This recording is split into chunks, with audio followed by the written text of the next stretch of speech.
is an electronic circuit that produces a periodic, oscillating electronic signal, often a sine wave or a square wave.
There we go.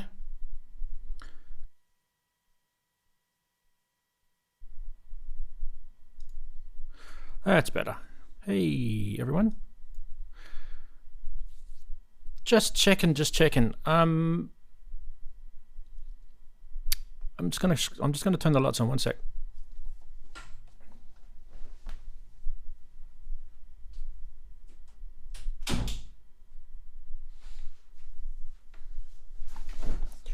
Starting to get dark here.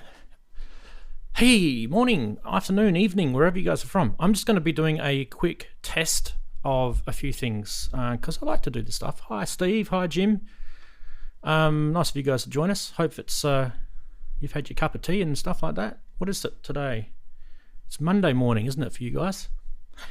Anyway, I've got some cool news. So we can now bring Zoom calls in. And you're probably thinking, you know, whoopie-doo, we can bring Zoom calls in, you can do a Zoom call. Well, not quite. This is kind of technical. So what I can do is I can bring a Zoom call into this streaming platform that I'm using, and then I can split every single caller as a separate input. So I could put a vMix caller there, a YouTube chatty there, and a Zoom caller down there, and I can move them around, I can change the audio, I can mute them. This is the cool thing. So I want to test it out, and the only way to test it out properly is to actually do a live stream and check it, see what it's like on the internet. So if anyone's got 5 minutes, and you don't have to hang around for too long, we're not going to be too long, but if anyone's got 5 minutes, we can do this. And how do I want to do it? Best way to do it is if I set up a Zoom call now. Now I've only got a free account with Zoom, so it's going to be, what is it, 40 minutes max that I can do anyway, so it's not going to be a problem for this test, but I guess eventually I'll have to get a business account or something. All right, so what I'm going to do is set up a Zoom call, which I've just done, and should be able to copy the meeting ID. Is that what I need? The call ID, meeting ID? I think it's that. Anyway, let's see if this works. So, and I'm going to put the Zoom call down below here, and as more people jump on, so it'd be nice if we could have a couple of people. Have you guys all got Zoom? I'm sure everyone's got Zoom after COVID, surely. Anyway, so let's connect.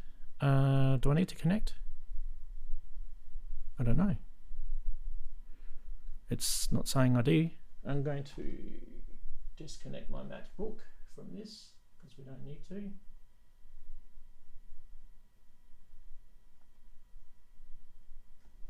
I don't want my MacBook connected. Okay, so disconnect. There we go. Sorry, you guys can't see what I'm doing, but I'm going to connect to Zoom through my streaming software. Okay, that's done that. I'm going to connect now. Host a meeting. I'm going to connect, right? Yep. Sorry, these are windows that I'm seeing. You guys aren't seeing them. Okay, it's saying connecting. Now this is actually through this software that I'm using to stream, which is called vMix.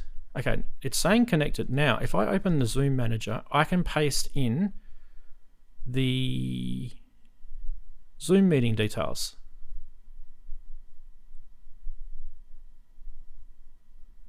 Cool. I can do it like this, or if you've got a Zoom app on your computer, you can just put those details in. Now this is going to be valid for the next 40 minutes, so I don't really expect to be streaming longer than that for now because we're just doing tests. So if anyone wants to join, the details are in the chat, and what I'll do is I will add that to the queue,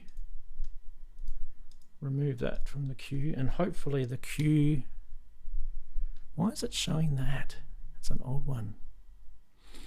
No, get rid of that for a sec. vMix social. Why are you being so bad? Refresh. Edit title mappings.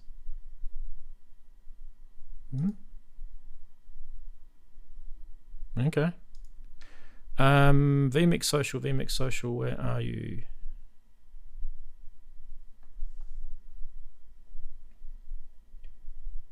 vMix social. There it is. So if I edit that,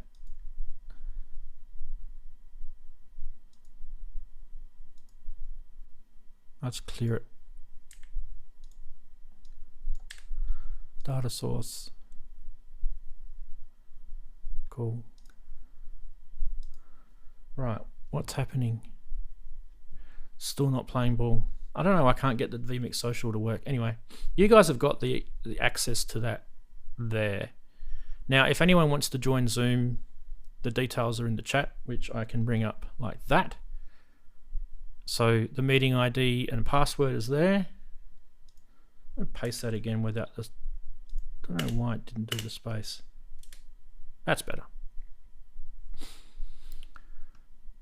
Why is that scrolling off the screen there like that? That's the wrong one to edit. Position.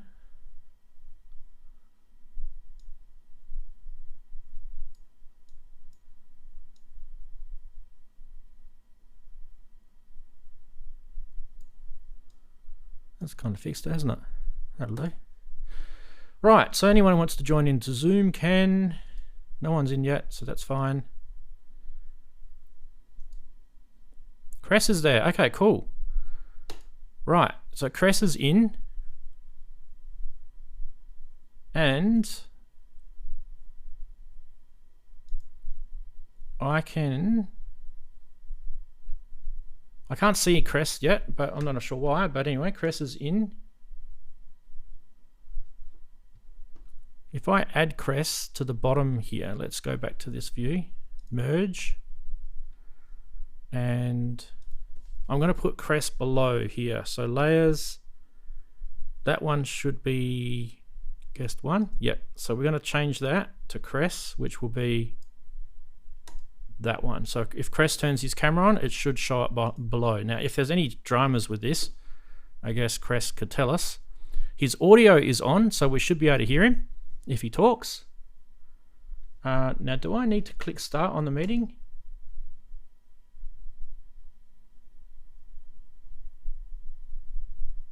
End other meeting. Oh, oops, I think I've just done something wrong.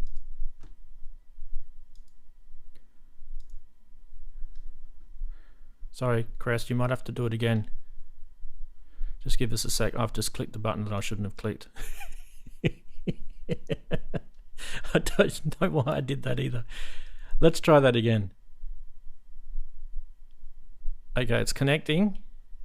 Sorry. Okay, it's connected. Waiting for Cress to join. I don't know, it's not working. Try my MacBook. Join a meeting. I need that number 828. 8280 959 2043 2043. Join.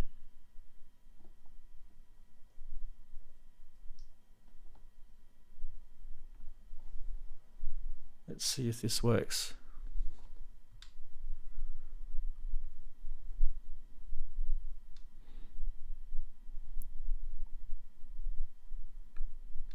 Okay.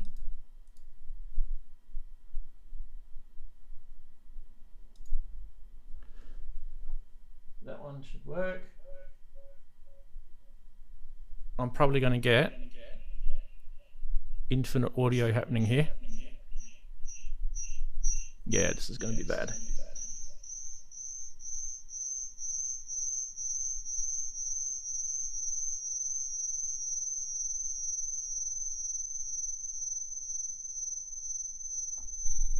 Right. Now, Cress is back. So Cress is in.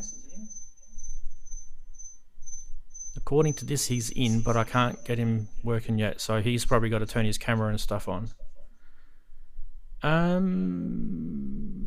Yeah, I did kill your connection, sorry. I didn't do that on purpose though. If anyone wants to join, we're testing out this stuff. Zoom, it is called. Right, now, I can hear myself, so don't worry about that. I go into this setting here, and I can get the other zoom call to come in. This is my zoom call that I've got from the side. So you can see down there, that's coming from a separate laptop. You can hear myself talking twice, sorry about that. But I will disconnect that. If you can see that that zoom call down there is working, and then I can turn that, I can go full screen. So Cress, you should be able to see, no request for a password. It should ask for a password. It's in the chat though if you, oh, because you're using a browser. I don't know, I'm using the app. But what I can do is I can go full screen. on any of the inputs, and I can turn the volume off as well. Can you hear me now? I can see Chris. Hey, can hear. I'm going to disconnect this other call. Hang on.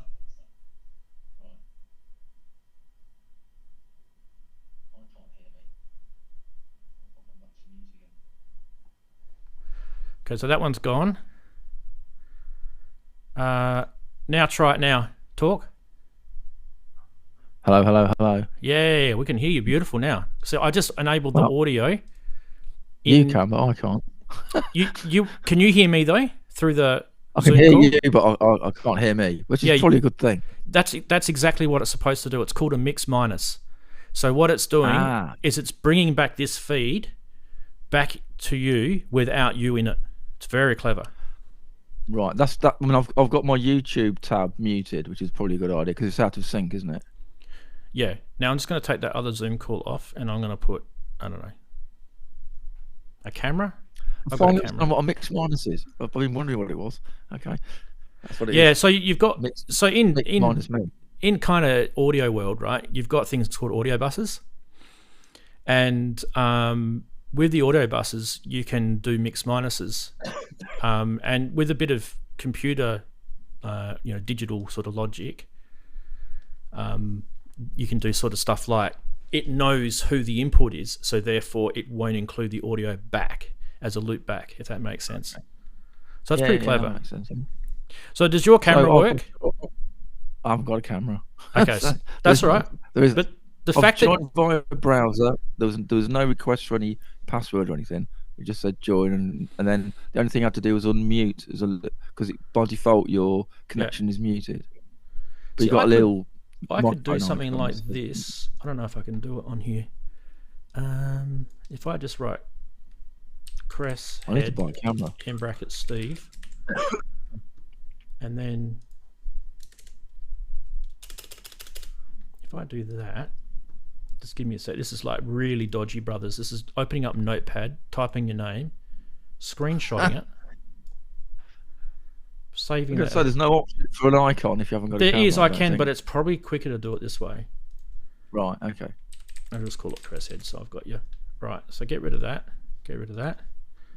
And good morning, by the way, or good evening, whatever it is. Yeah, good evening, good morning, all that sort of stuff.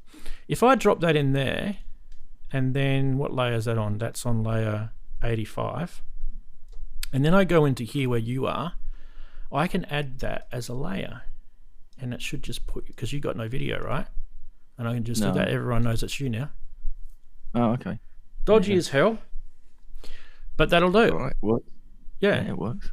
I mean, with a bit of time, I could probably put a little sort of audio bar animating or something. Or something. Yeah. All right, so. Or I could just buy a camera. Yeah, or you could just buy a camera. So this is the thing, right? So I can have up to 100 guests through Zoom, individually controllable as different inputs. Like, so you can see here, I've got all these different inputs. There's 4 inputs showing on the screen right now. Just to give you an idea, I can have as many inputs as I like. There's 9, for example. You can't see them all because some of them aren't working. Okay, but can you manage the audio? What's that? Can you manage the audio? Are you I can. The audio manager as well? I can. So, like, I can mute you individually. So any caller, say that you're coughing or typing or something was annoying, like what's happening on Saturday, and I was like trying to hint, but no one was picking up on it. But I can mute. I was picking up on it watching. Yeah, it's annoying, isn't it? Work, It's annoying. Some people just forget though. That's fine, and they get nervous as well. So when you're kind of in the throes of being on a live stream, you get nervous. You forget that you've got to do things, and only people that have done it a few times kind of remember that sort of stuff. I mute a lot when I'm on because I cough a lot, so I've got used to muting me. Yeah, but yeah, I know what you mean. Okay, so the other cool thing too is it remembers your last. Like if you've left the call, it still keeps the last frame. Like so, for example, there's the last frame of me turning my laptop off just then, which is interesting. So You know, and those inputs that I create from the Zoom call. So as people are coming in, I should probably keep an eye on the Zoom call, to be fair, because there might be people waiting. No, there's just you. So as people are coming in, I've got this separate window that opens up, and I can see all the participants listed in. And then as they come in, I can right click on their name and add an input. And then if I add that as an input, I can create a separate audio and video sort of control for each of them. And then on top of that, because you know Zoom has the feature where you can share your desktop. Yeah. I can create 2 inputs based on one caller. So say you wanted to share your desktop, you know, turn that porn off, share your desktop, and you know, you could have Ableton running or something like that, and I could still show, and this is something you can't do in Zoom, I could show you talking whilst you're showing your desktop and your audio coming through at the same time. And that's just one caller on Zoom. So do you get to manage the audio levels of people as well as mute? Yeah, full on audio levels, everything. So it comes in as a separate input. If someone's a bit hot, you can mix them down and whatever. Yeah, I'll yeah, that. I can pull you right down. So I'll do it right now. So start shouting in your microphone and I'll pull you down. Blah, blah, blah, blah, blah, blah, blah, blah. I've gone, I've vanished. Yeah, there you go. Imagine I've vanished. I'm back again. All right, there you go. Cool. Yep. That works.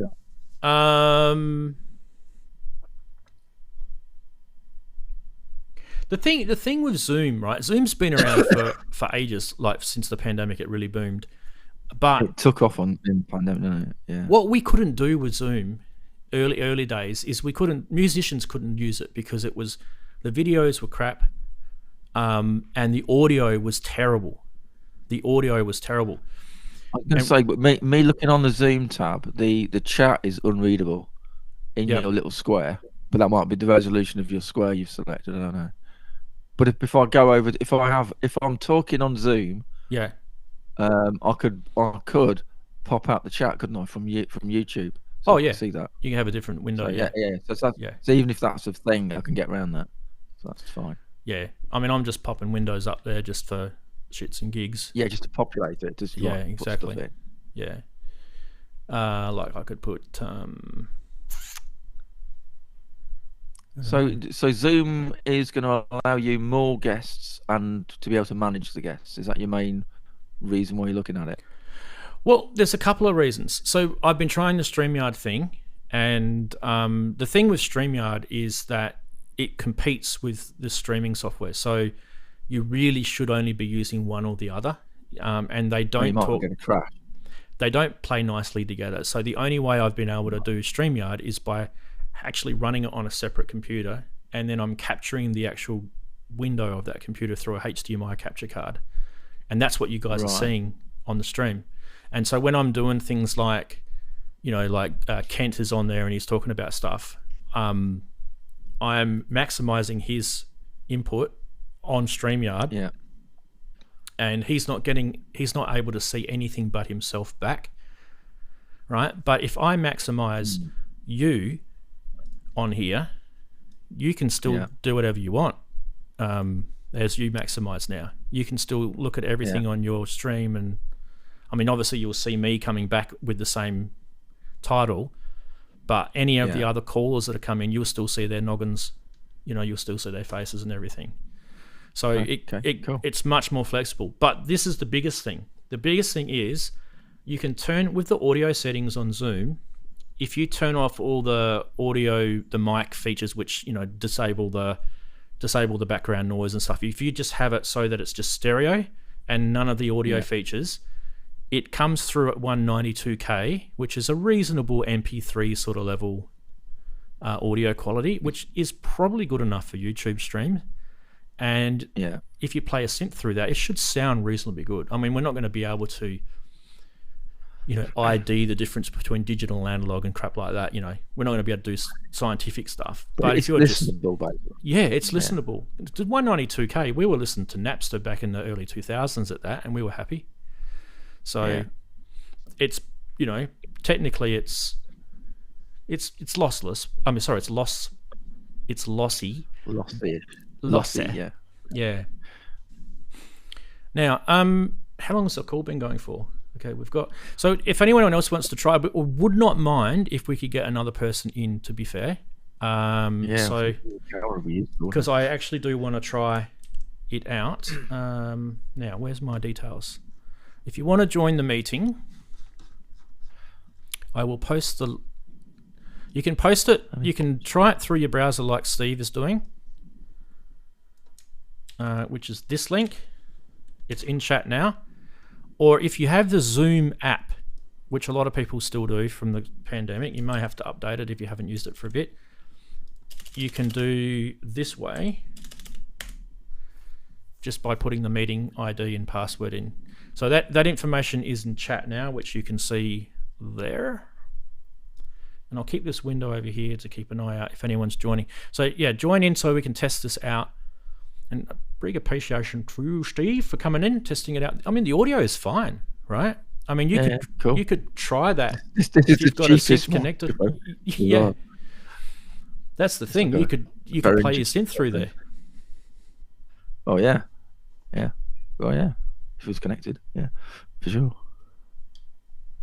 So this will allow you to run your show with one computer. Then is that what you're trying to do, rather than two? I mean, that's a benefit, I guess. You know, it doesn't worry me having another laptop sitting over there. But what it is, it's I'm only having to look at one interface.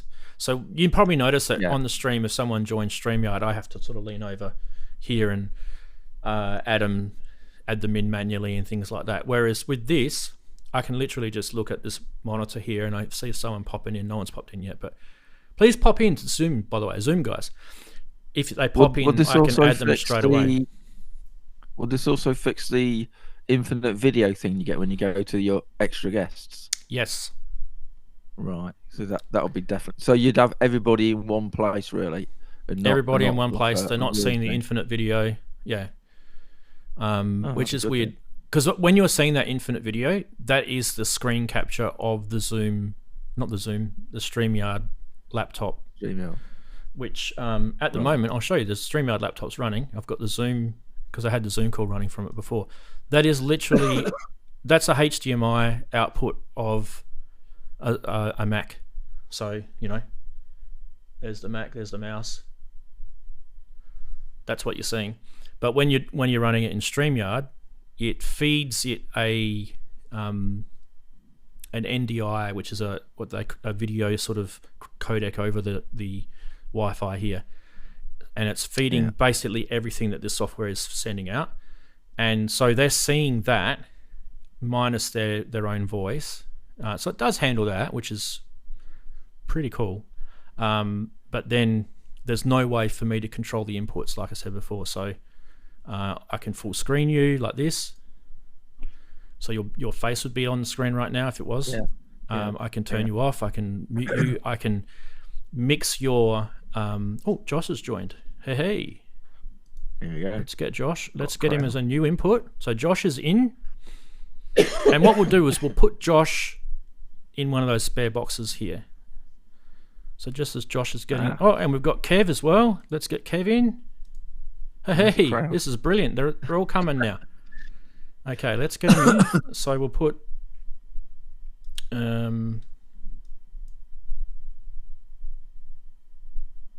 one there. I don't know who that was. Who else have we got? Just let me close that for a sec. Tell us if you can hear us. I'm just gonna turn your audio on too, guys. Tell us if someone, I think Kev just left us. I'm not sure why. Okay, so Josh is muted. Josh is muted. Yep. Yeah. So turn your mic on, mate, if you can. And turn your camera hover on. over it, and it's top right hand corner. If you can't see it, top right hand corner, then you'll see that you're muted. Of your little window, Josh, if you get your mouse over the top right hand corner, where it's got nothing, a little blue thing will turn up that says mute, and you click on it and you can unmute it. If you're joining via browser, that's what happened to me. So yeah. So which one is he on? He's on.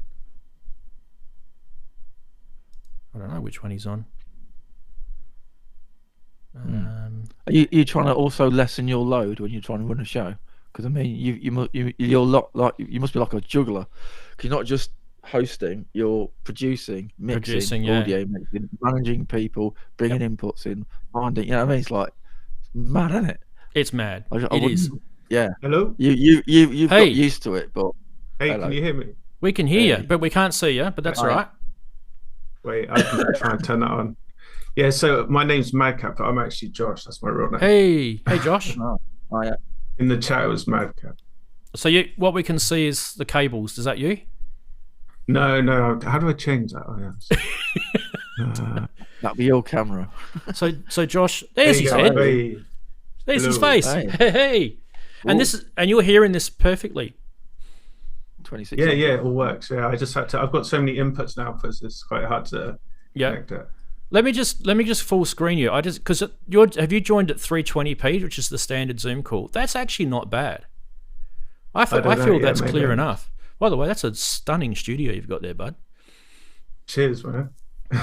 Yeah, I like modular. On my little interface here, I have got like colors next to your names. So yours, Josh, is green, which I guess is indicating that your camera's running. And Steve, yours is orange. It's probably just audio only there. Yeah, that's what I'm thinking. And also, Josh, I can tell you that you're running at 360 by 640 at 15 frames per second. Here we go. Here's Kev again. You can change that in the settings, can Well, when you join a Zoom call, I think in the settings, depending on what type of Zoom account you've got, you can increase the bandwidth. And I've allowed it to go up to 1080p in here, which is pretty high. So say, for example, you wanted to share your desktop, and most people have at least a 1080p or a 4K. Oh, look at that. Look at that. What is that, 720 or? I don't know. I just clicked HD in the settings. Oh, so you're 1080. Let's have a full screen on that. That's quite nice. And Zoom. Yeah, it's a 1080 camera. So Zoom will manage the bit rate, right? And it will tell us, I guess it will clean itself up as you stream a bit more and more and more, okay? But that's actually pretty good. And you can also share your desktop if you want to. I'm not saying you have to right now, but I'm just saying you can. And I can actually set that as a separate input if you want to show us something on your computer while you're doing it. So you get all the Zoom features. That's cool. Now I'm going to see if I can get Kev. Kev, can you hear us? Because you're in, but maybe your audio. Yeah, I can hear you. I'm just trying to suss out the Android app. It's a bit confusing. Good to have you, mate. Let me just put you in the bottom right-hand corner. Okay. So this is. I might have to give it my camera or something. You might have to give it a smack around the back of the ears. Yeah. This is handling it quite well, actually. I thought. Where are we? Kev would be which one? Is Kev that one? Okay, so if Kev's camera comes on, it would automatically come on in that black square down the bottom right-hand corner. And like I said, I can, if you guys have all cameras on, I can flick between you like so easy. So I could go, okay, here's Josh, bang. I mean, if Kev's camera was working, there's Kev, and if Steve, that's Steve. By the way, that's what Steve looks like, everyone.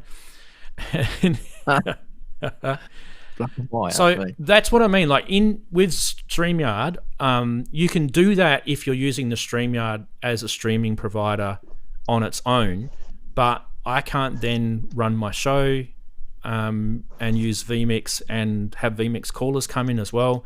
So what this gives me now, and I'm actually pretty impressed, it's free for you guys to use, right? Unless you've got a corporate account, of course, with Zoom, but anyone can join Zoom. It's free to use. Right. Cool. And like I said, My video working?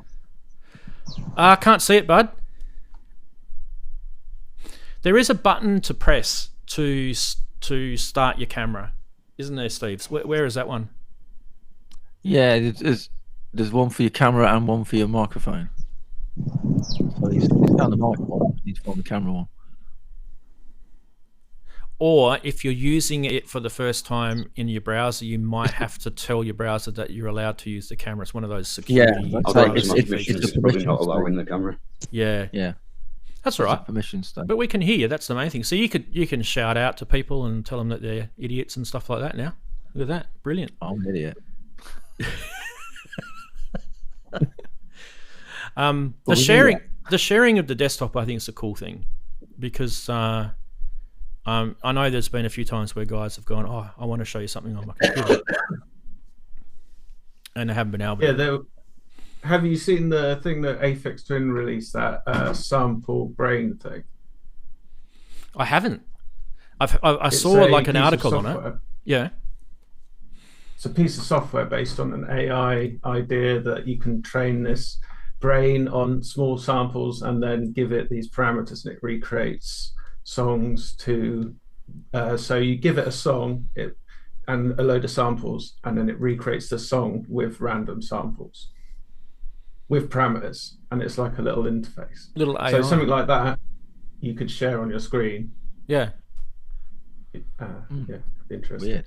The other thing you guys could do too is you can sample us from your Zoom call, record that, put that into your little Aphex Twin software. Yeah. Do a remix. Yeah. Have you guys seen Ableton 12? Who here is an Ableton 12 person? I'm hardware only now. Used to be Logic, but yeah. I'm Bitwig. Okay, so you're an ex Ableton employee user. Yeah. I know you're a big Bitwig fan too. I remember you saying it. And what did you just say you were, Chris? Steve, you were Hardware mainly. Hardware only, so like doorless, basically. Yeah, you used to use Logic, but it's just such a pain in the arse. So I decided to go hardware. It just looked like you're doing your accounts. It's like, I'm not interested.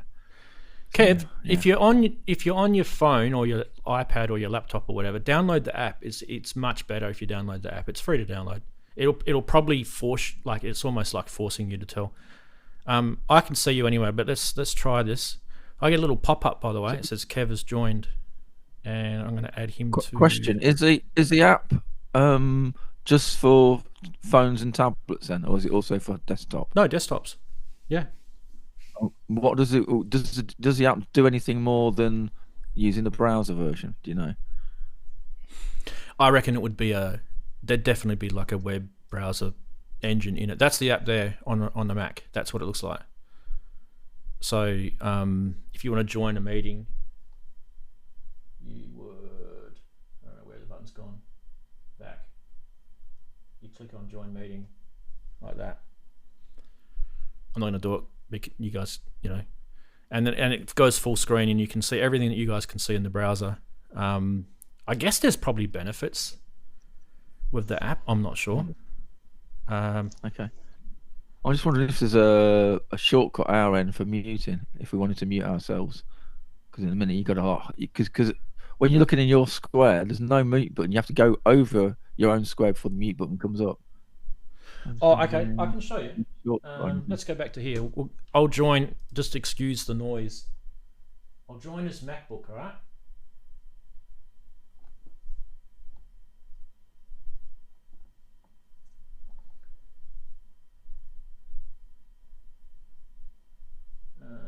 There we go.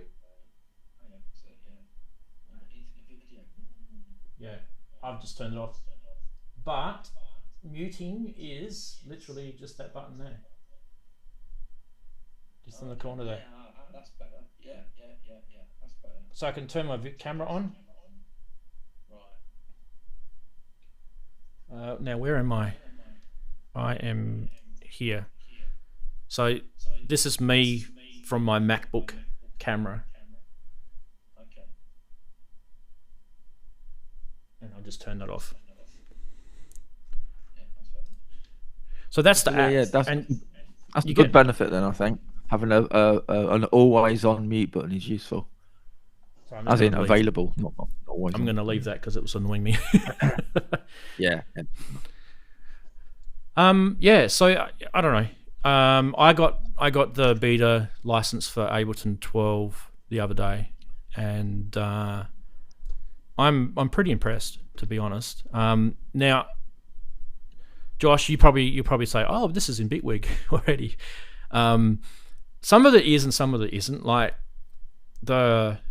there's some really interesting things that they've done. Like the first one that really came straight away was the thing that I hated the most about Ableton was that these channel strips you get here, when you're in arranger mode, they disappear, right?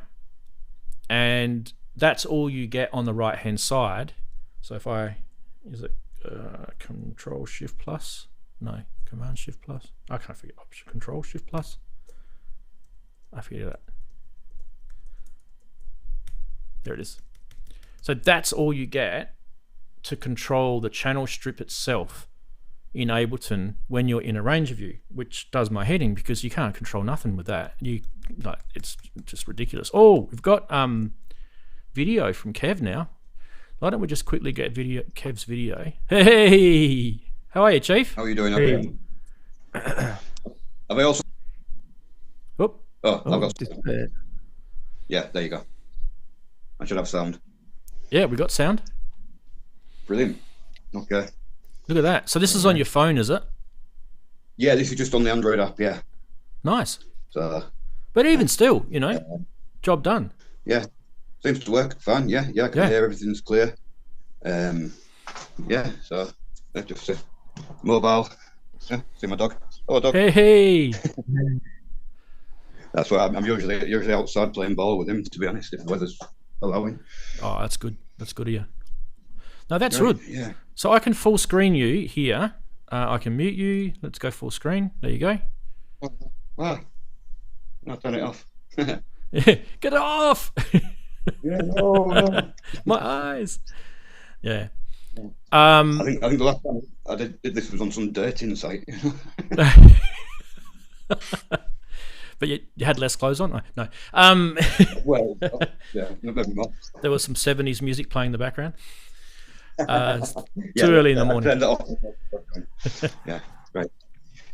No, that's good, man. That's good. And it's giving it a good test. Actually, Steve, I actually liked how you didn't join with a camera because I reckon it just gives people some, I don't know, some encouragement to join without a camera. You don't have to have a camera to be part of the show. You can still use your voice. So there's that. Yeah, depending on the time of the day, I'm not likely to. Yeah. I mean, the problem with my show is it's in the middle of Saturday for you guys, isn't it? So it's hard because some of you still work on Saturday, or some of you going down to the pub or whatever, mowing the lawn. I always say that's the thing I always say. Probably mowing the lawn. Is it still Saturday for you when you do your show then? Or is it? Like yeah, mate. Sunday? It's about 9 p.m. when I start here. Right. Oh, okay. Yeah. And by the time we finish, it's just hitting midnight. Right. So it's not too bad. I get a reasonable night's sleep on Saturday night. So yeah, if you turn I'm wondering, Kev, if you turn your phone into landscape, will that change the camera to landscape mode? Oh, look. Oh, Ooh. like Oh, a it bought does. one, There mate. Look at that. Look at the guitars. Look at the Les Paul and the Gibson. Wow, fantastic. Oh no, that was sorry. That's a Gibson there, isn't it? No, it's it's just a replica. It's a cheap one, but Oh, okay. yeah, it sounds like it's a resonator. That's a Washburn there. That is, I can't remember. I have to go. No, it's just it's a classical. It's a good one. Yep. I have a few electrics, a couple of straps, and some other things around. So that resonator thing is that the thing that strap makes that twangy sound on the acoustic? Is it? Yeah. It makes it really loud and good for slide playing. It almost gives it a sort of, I don't know, like a sort of filtery distortion sort of sound. It's just like a resonance, really. But it also casts the sound out a lot louder. So, for like traveling musicians, they used to be pretty useful. Before you got like sort of portable amps. Oh yeah. I think I spied a Fender in the corner as well. I'm not sure if I saw a Fender there or not. Yeah. There's a Fender there. That's one of my straps. It's a Stratocaster. And there's my bass. That's a Westone Thunder One. Yep. And yeah, that's about. I don't know. I haven't got too many guitars. Oh, there's a Yamaha there as well. My favourite. Oh, it's First a nice glance, one. you'd think that's a Korg Cliff, wouldn't you? But it's not. It's a Yamaha YSG. I've played. I don't Yeah, know if yeah. it's that exact model, but I've played a Yamaha guitar, and I was expecting it to be crap, and it was the opposite. I was actually really, really pleased with it. All the Yamahas in all the price ranges are excellent value. You know, even going up to the like SG 3000s, which cost a fortune. You know. Yeah, that's awesome. But I think the new web stars are very good as well. They go from about £1,000 to 1,500 quid or so, and they look amazing. Yeah. Well, that's really good. Crazy. What about Anyway. amps? What amps do you have? Amps. Do you have a I don't Vox have or anything? I've got a little Fender Champ. It's a reissue. That's down in the corner. It's really dusty, so I won't show you it.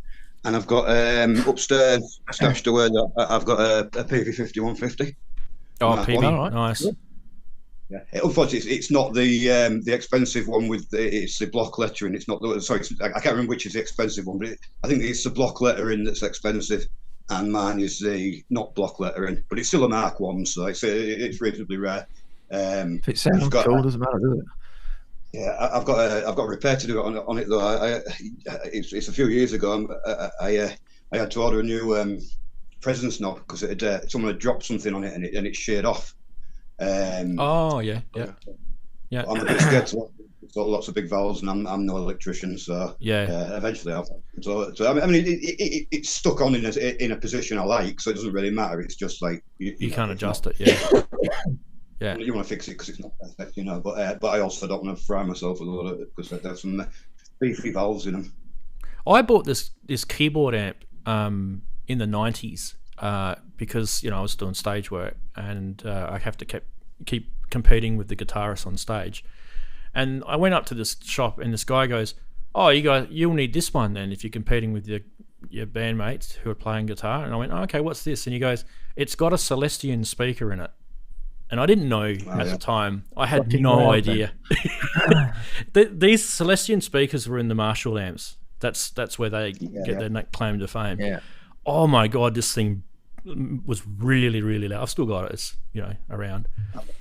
I've got a couple of vintage 85s upstairs that I'm in the process of building a little 2x12 cab for.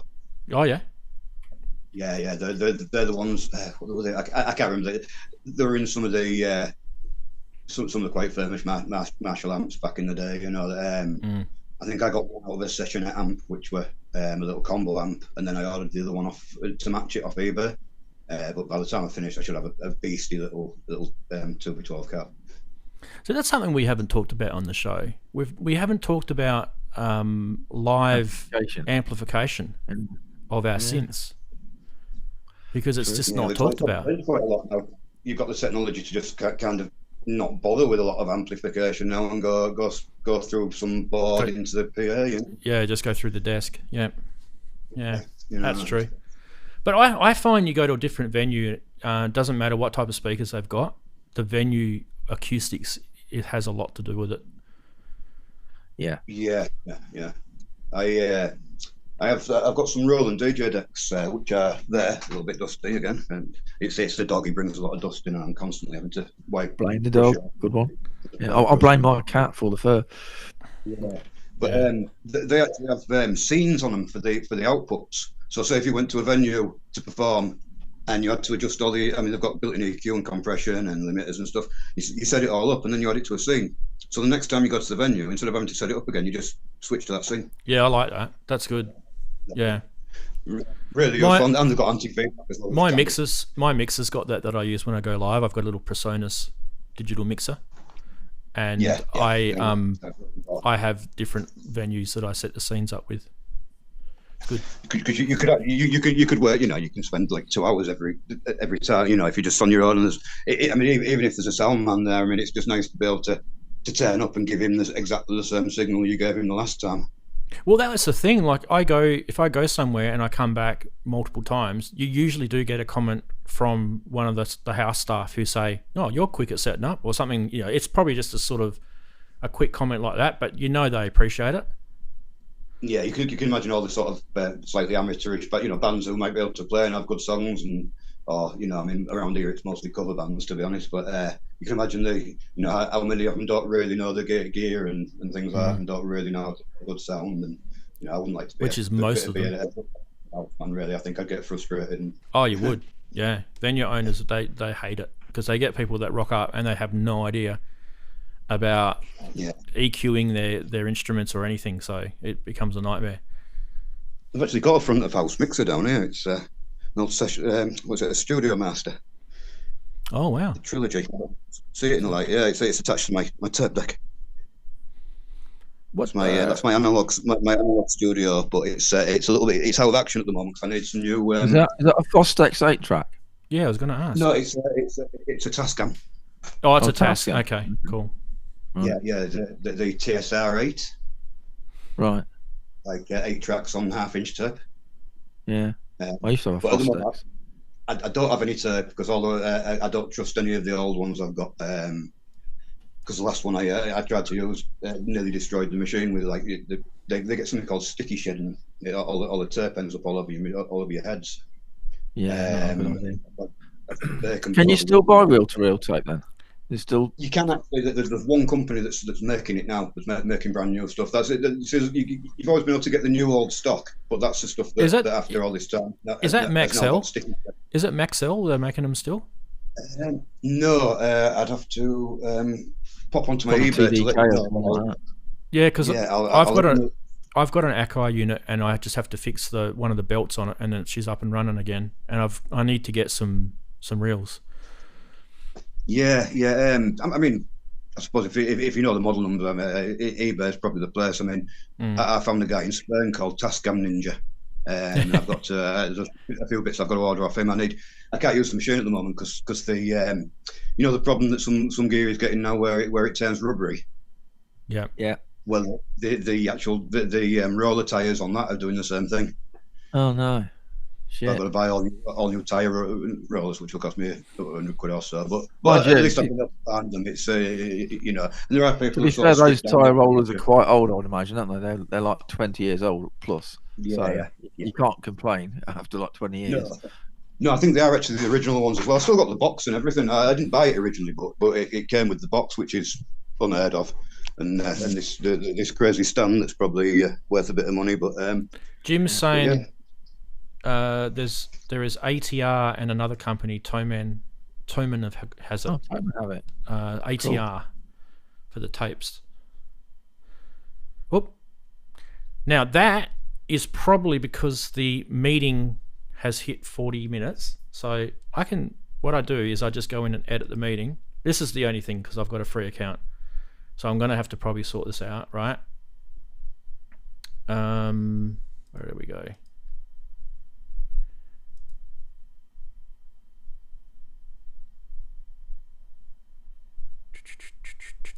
So we need to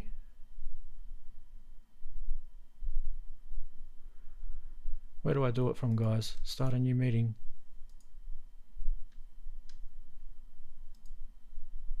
Oh, okay. To do it, I've got to wait 9 minutes. Okay, so this is the issue, I guess, with this, guys. Sorry, you guys are probably not listening to me at the moment, but it did kick you out, guys. I've got a 40-minute on the free account. Now, for me to get a pro account, I would I just pay my $20 or whatever it is a month, and I've got a pro, and then we can have 30 hours of meeting. But yeah, I think I've got to wait a few minutes and I can bring it back up. But anyway, it brings us to the other part of the stream, which I was going to show you guys just while we're waiting for that to come back on. And that's this Ableton. I was showing you guys about the channel strips, and one of the things you can do now is you can bring your where is it? Mixer in.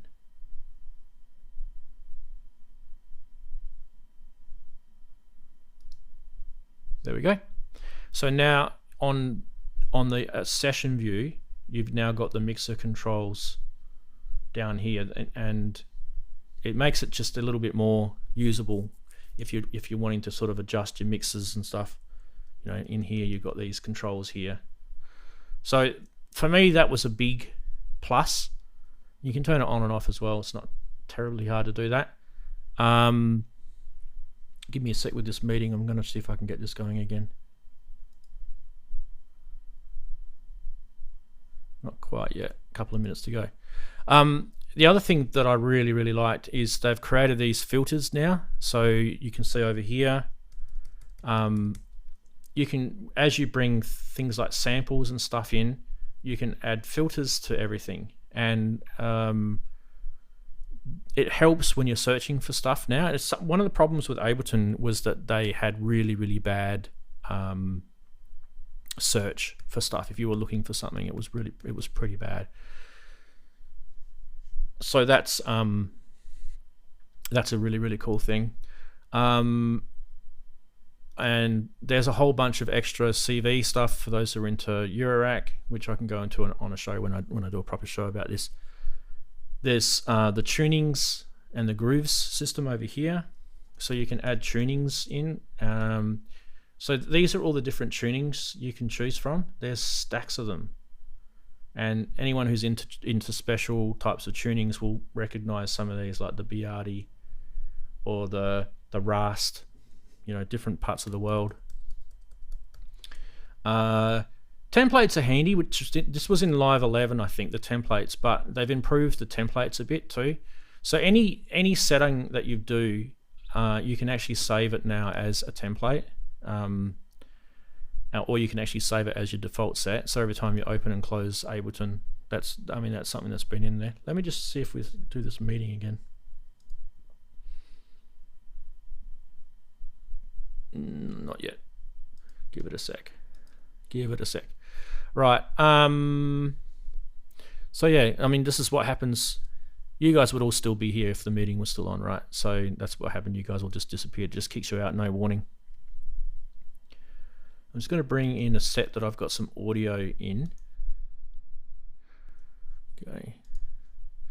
So it remembers what windows you had open to. So if I go to tab and I had the channel strips open here, it will keep them open. But you can see there's the session view that you can edit the audio and stuff on, and there's the arrangement view, session view type thing that you can toggle between. And if you want, you can turn it off. If you don't like it anymore, just turn it off there, bang. Or you can turn it off, turn it on and off anywhere actually now. So that's the cool thing. With samples, that there's some extra stuff in samples now. So you've got this transform thing down the bottom here, and you can transform to a quantized grid. So I'll just go and zoom in on that for you guys so you can see. So that's pretty cool. So when you're transforming a sample, you can set how you want that to transform. So you might want to put it to transform there. Like you can find the little sort of beats, you know, in your music, you know. So you can do that, and then you can transform it, and then you can base your transform on a, you know, partial beat or triplets even, and it will then amend that sample on a beat based sort of thing, which is pretty cool. There's a massive amount of stuff in here. Actually, this is probably, I reckon this is probably the biggest Ableton update I've ever seen, to be fair.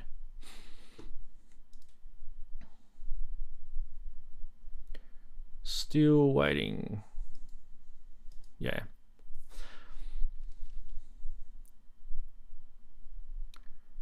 Does session layout have a global setting? What do you mean global? Oh, so you hit tab on Ableton and it just toggles between arrangement and session, right? And session itself, it'd be more to do with what you've got turned on and off in your view menu here. So like clip view, you can turn that off. You can arrange your panels vertically or horizontally. Like I don't think it works with this one, like that. It's arranging these panels here, which is just kind of different ways of viewing things, right? And then you can toggle device view, which is this stuff down the bottom. You can turn that on and off. There's a whole lot more stuff. Okay, so let me just see if I can get this going again.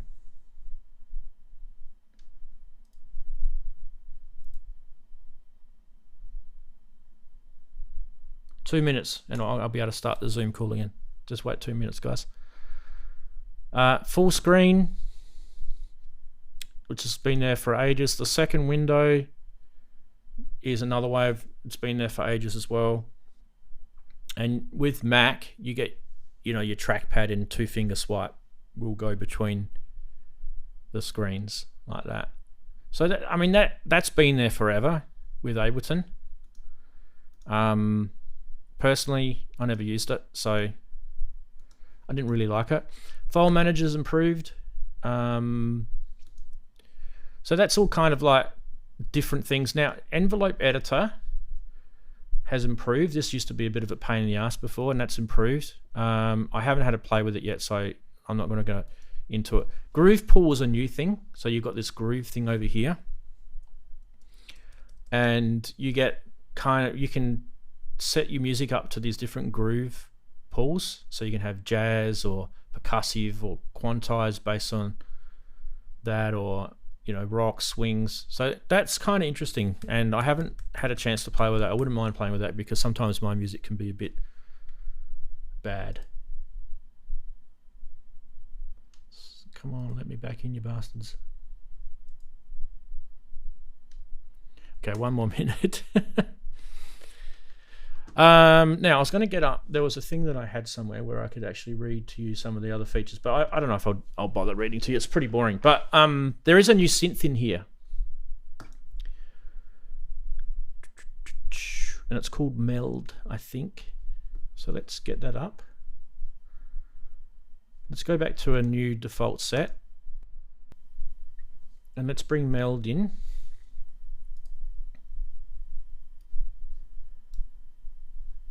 And this is it here. Move this up, can't I? I'll just zoom in for you guys. So I thought it was kind of interesting. Do I have anything connected here?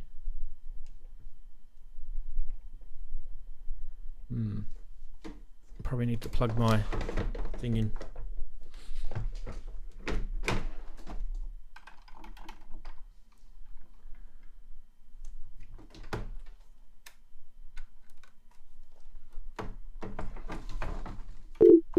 There we go.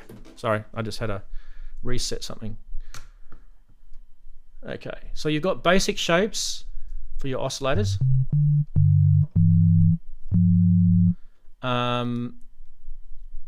And then from those you can change the shapes.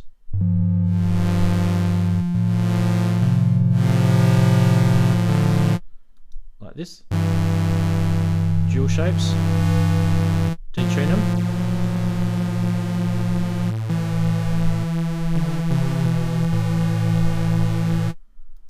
Noisy shapes.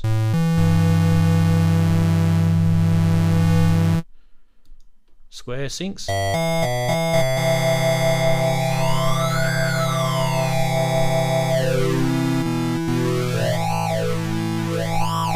We had to get the meeting going again, actually. Edit. Start.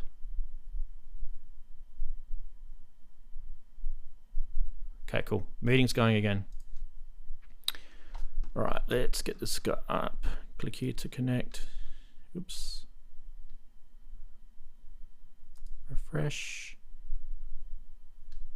Connect.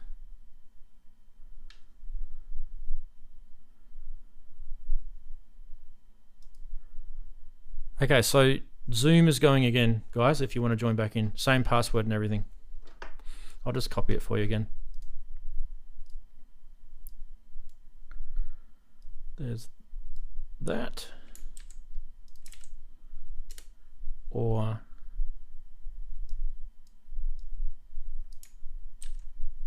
that. No.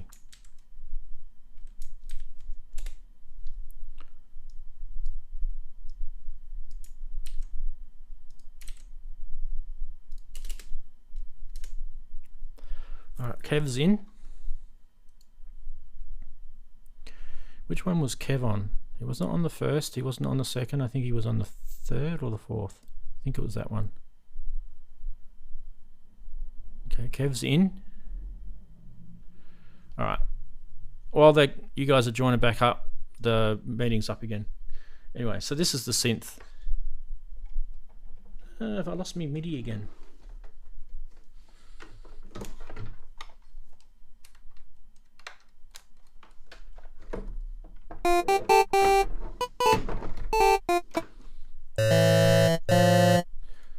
Okay, Steve was second.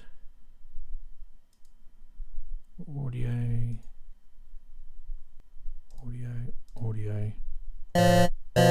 Right, you guys should be able to talk. Got your audio turned on?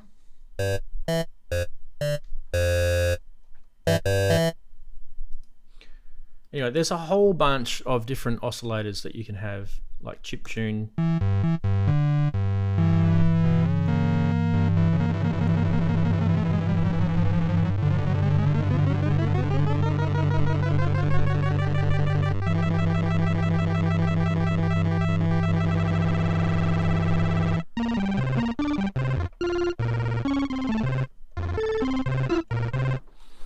Pretty cool. I mean, this is... Hey, you're back. Chris, got to add you back in again, sorry. There we go. That's pretty cool. Oh. I mean, for a free synthesizer, and there's a few things in here that I've never seen before. So there's a few sort of innovations in this. I just kind of feel my question, by the way, was about saving sessions. Is it when you save your session, is that a global thing? So whenever you open up Ableton, that's how it looks, or is it per song? Can you save? So you got a different layout per song. That was my question. I didn't write it out very well. Okay, so with Ableton, when you're saving something, it remembers where you last were, which I feel is kind of what most people would want.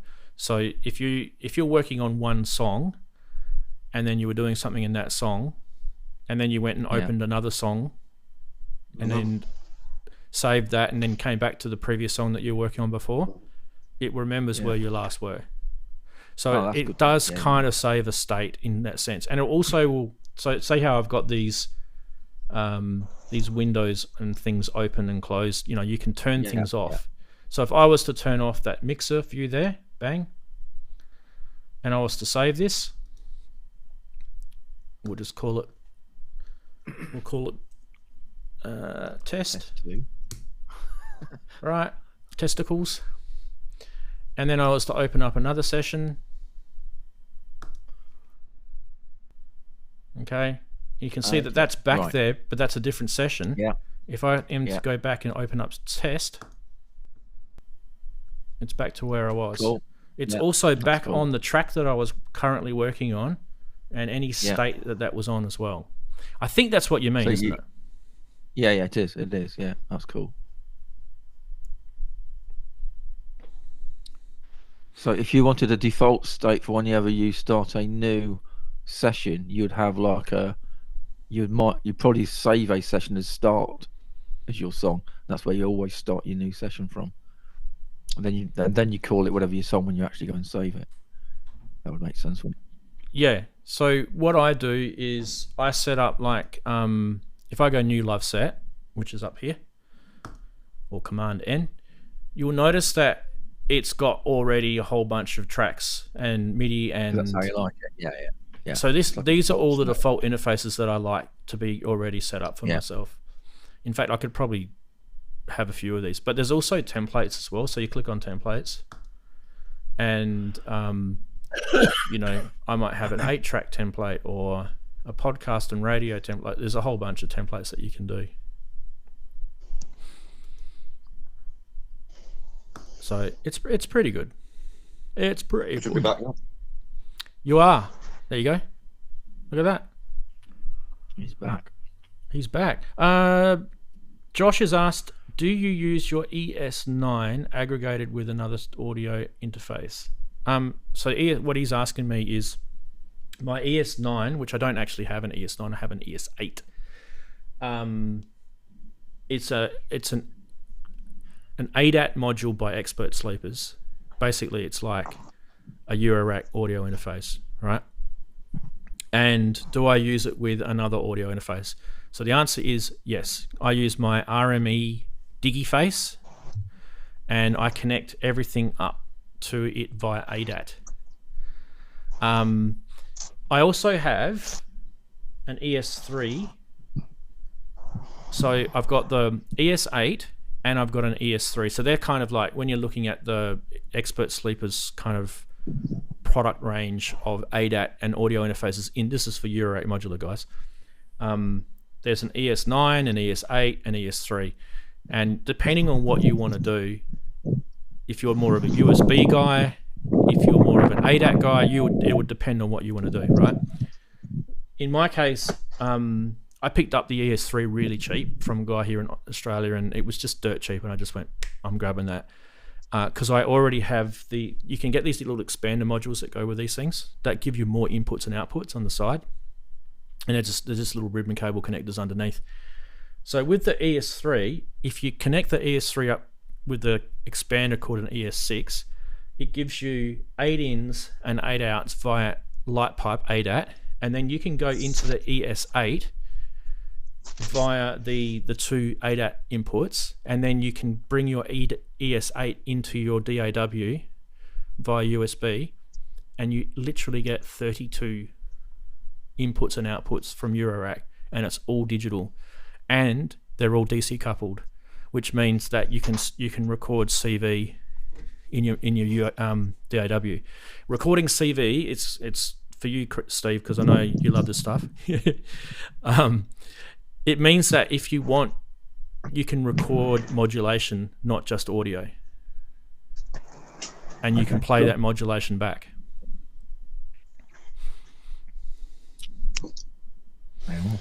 What that means is, like, once you record modulation, right, you can then, if you're looking at Ableton, for example, you know how Ableton's got clips, okay? Yeah. So let's look at that for a sec, right? So see in Ableton how you got all these clips here.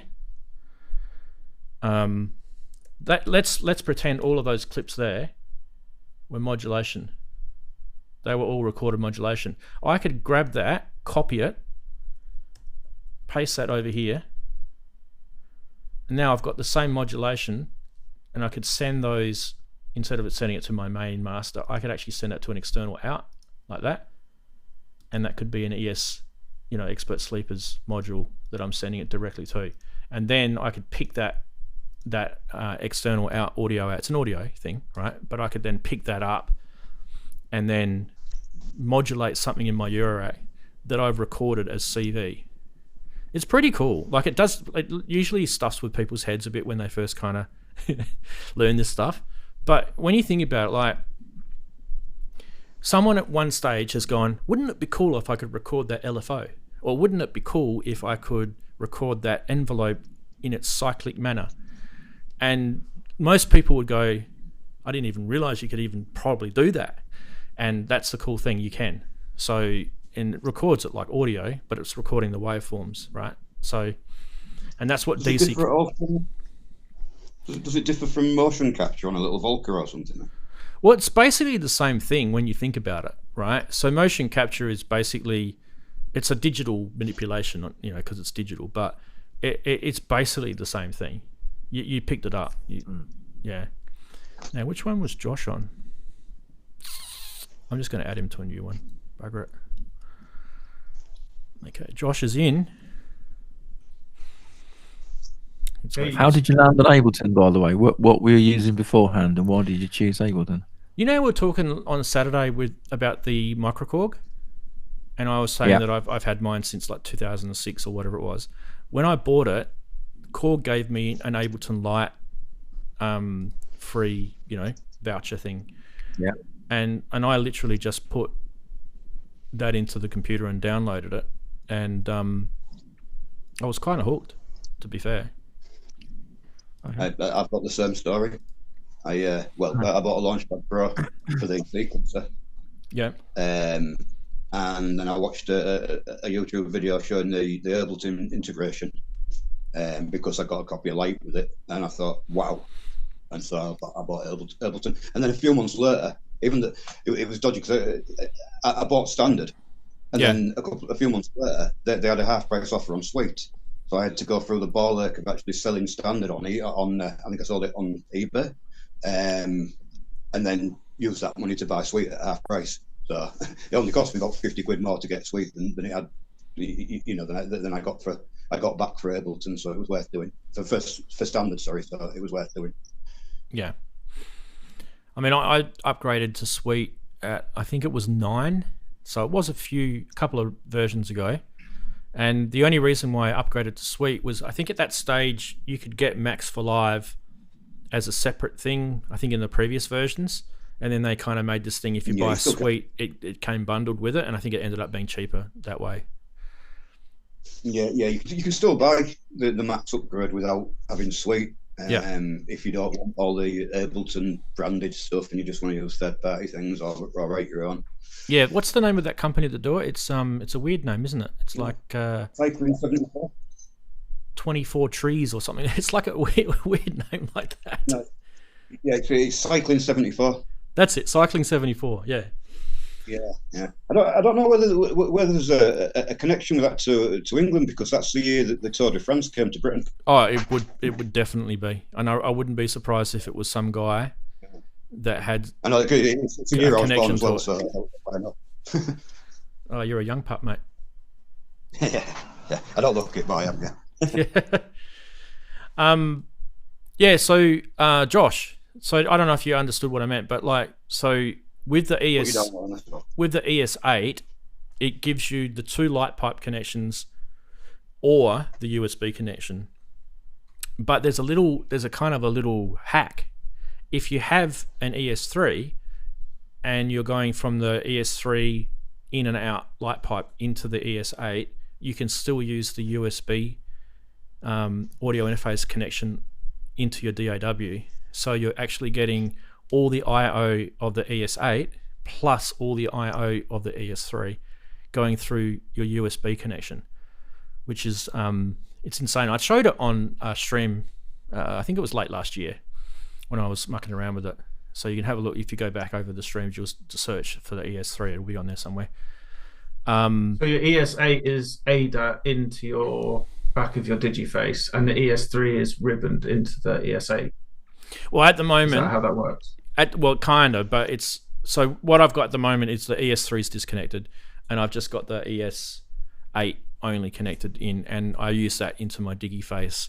But when I was mucking around with the two, the ES3 and the ES8 combined, I wasn't using the Digiface for that. I was using directly into my Mac, the USB connection as a separate audio interface. There's a USB from the ES8 into the PC. Yeah. Yep. Right. I didn't realize that. So you can do either or with the ES8. That's the cool thing about it. So is the ES8 a audio interface then, if it can go USB into your computer? Yep. It's a fully fledged interface. I think it's 96K. It might be higher, but it's pretty decent anyway. And yeah, I've never had a problem with it. It's been so good. The only thing that's weird about it is when you bring your channels into your DAW, you've got to turn the DC offset off for one of the utility modules in your DAW. So in Ableton, you use the utility and you press the DC button, which looks like, I'll show you. Yeah, I did see that when you said that. It's down at the mixer, is it? Yeah, I think I've actually got it already enabled here. Yeah, there we go. Because the problem is I've got a MIDI to CV, just a little box here, the CVOCD thing, and I use translation from MIDI to CV is stepped at the 128 steps of MIDI. So if you want to send out an LFO into a filter and then you want that LFO to be slow, you're then putting digital stepping into your analog filter, which is obviously not good. So Yeah, this gets around that because there's no MIDI, is there? You're just recording voltage. Yeah, exactly. Because it's DC coupled, it's it's part of the whole gambit. But if you have a look at this, right? So this is a little utility module in Ableton, and you've got this in Bitwig, I think, as well, right? And you just enable the DC offset thing there. If I turn that off, just have a look at my channel strip here, right? If I turn that off, you'll see that there's a constant audio pop up there. And so you can't actually hear that, but that's actually a DC offset that's coming through. It's something that you can record, but that's something that comes through. And if you don't want that, you can just DC offset it. So that's probably the only sort of issue. But having said that, there's a lot of audio interfaces that have ADAT that have that same issue. So I think it's kind of like maybe they've used the same chipset, from China or whatever it is. I'm not sure. But yeah, it's one of those things. Also, the other thing is that Sorry. the interesting thing about recording the CV is you can get CV out of this that you wouldn't. It'd be quite difficult to get out of a DAW, like the Woggle Bug module that has this unique woggle that it does, like this shape. Then make so noise things like woggle, that you could record in. Yeah, that's awesome. Cool. The other thing is like things like Marbles that is purely just a CV module. Marbles is basically just a control voltage sequencer, and it does it with Euclidean and randomized algorithms, and there's no way to record Marbles unless you either record the audio that you've got it connected to a module with. So one of the cool things about DC coupled stuff is you can actually record Marbles as CV modulation that it's sending out, or CV, whether it's a gate or whether it's a CV pitch, volts per octave. You can record all of that, and then that means then you can route that into different things through your expert sleeper stuff, which I think is pretty cool. There's Max in the chat. Been thinking for years there needs to be a better way to represent CV in DAWs. I agree. I think Bitwig have probably got the best manipulation of CV. That's one of the more subtle changes to Ableton 12 is actually in 11 and all the previous versions, all that the CV tools. I think they came along in Ableton 9 or Live 9. But prior to Ableton 12, they were all part of a Max for Live pack. Whereas now, along with a lot of other stuff, they seem to have taken it out of the Max for Live packs and integrated it into Ableton. So you don't have to go and search for the pack. It's actually a feature of Ableton. Okay. Well, I can say that there's a whole bunch of new CV tools in 12 that wasn't there before, and one of them that you'll like this, I think, is on the left-hand side where all your menus are, your libraries and stuff like that, right? There's this new menu here called modulators, and you click on that and you get all these modulators. You got this thing called an arrangement looper, a CV envelope follower. Some of these things were in the other ones as well before, but there's a whole bunch of stuff in here like vector map and stuff like that I've never seen before. And when I did when I installed the that's really good.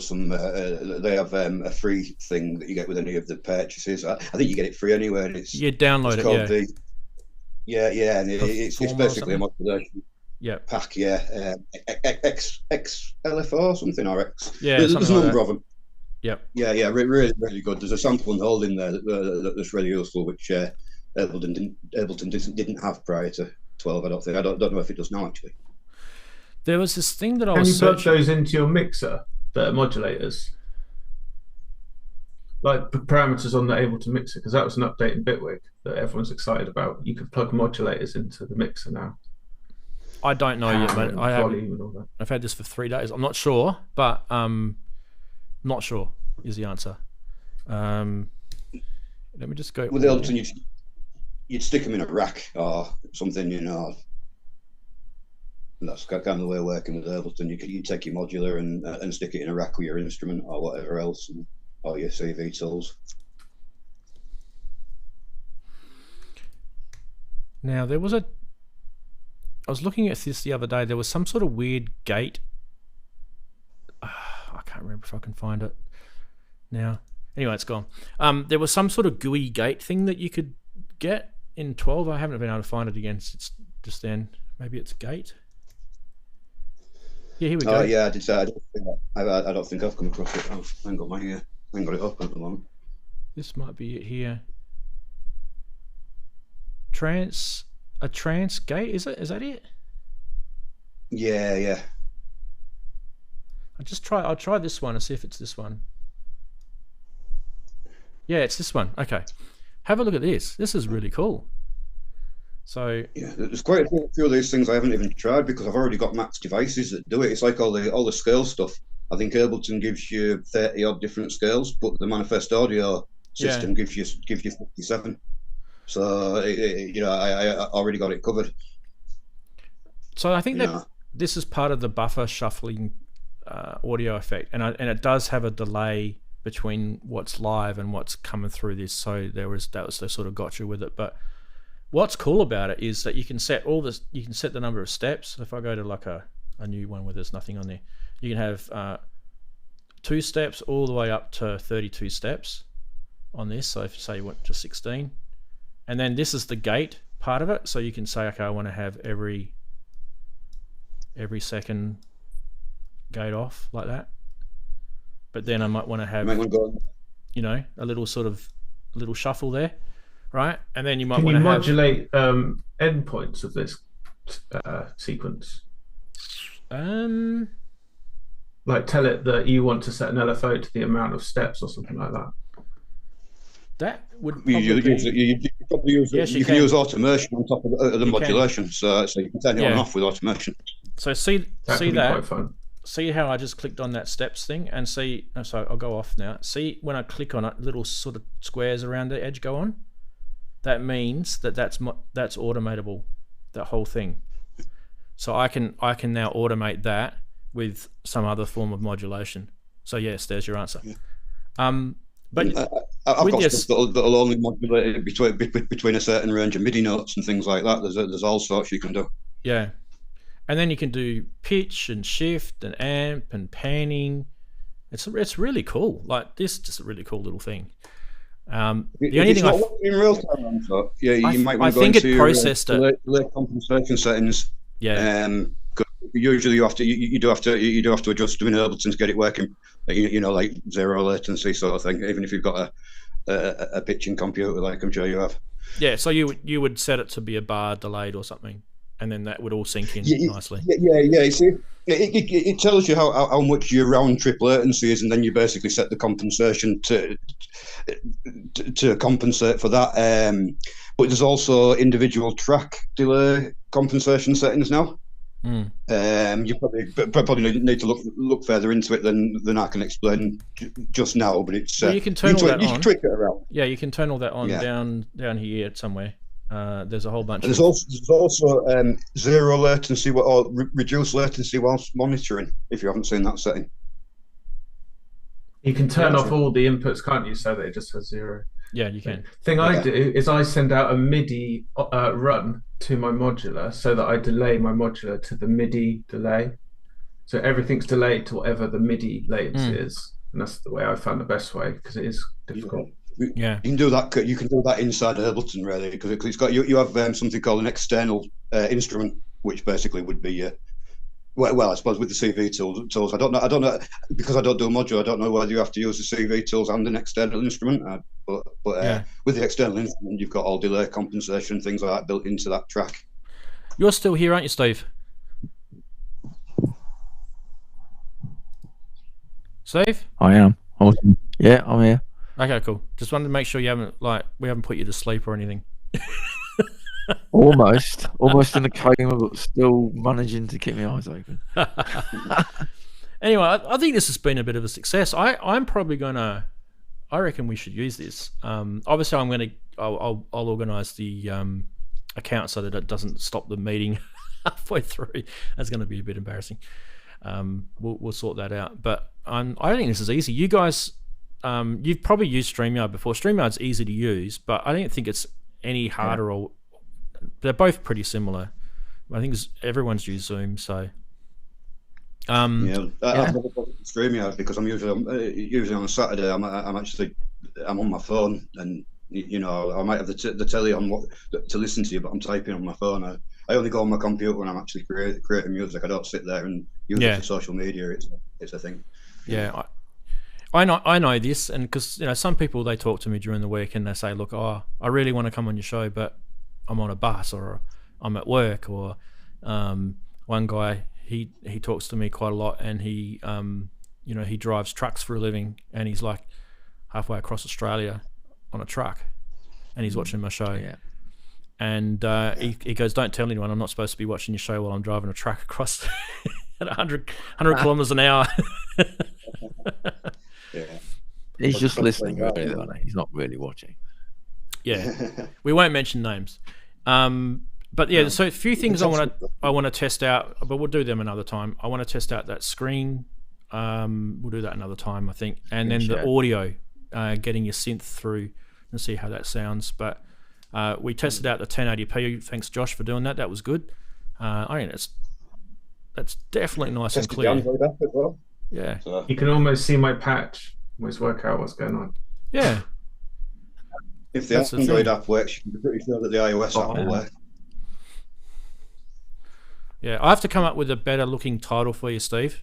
Like, right. I'm going to say the only thing that StreamYard does, it allows you to pick an icon if you're using audio, but yeah, Zoom doesn't. It just allows you to type in your name or whatever you want to call yourself. yeah. But I can do icons here, so you can send one through, and I can put it up if you want. Gives me an icon because I'll go on Mid Journey. I'll do some crazy thing on that. Yeah, come up with some wacky cartoon character, and we'll chuck that on there. All right, that's awesome. Google, it gave me my icon off YouTube, but I don't know if that shows when I'm not doing my camera. Not in this thing, no.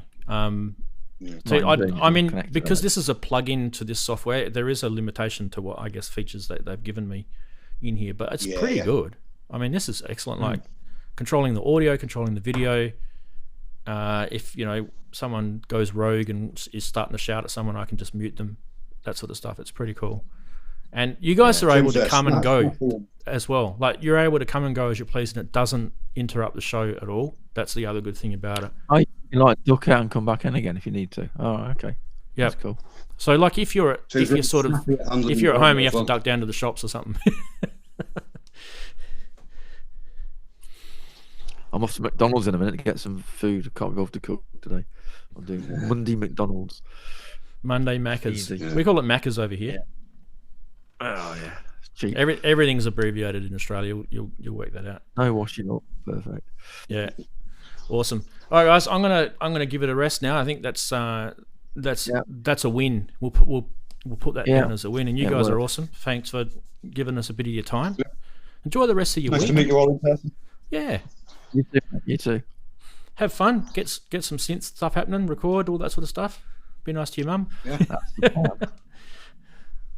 See you at the weekend. Thanks, friends. Thanks, guys. Yeah. Catch you later. Bye-bye. See ya. Bye-bye. Bye.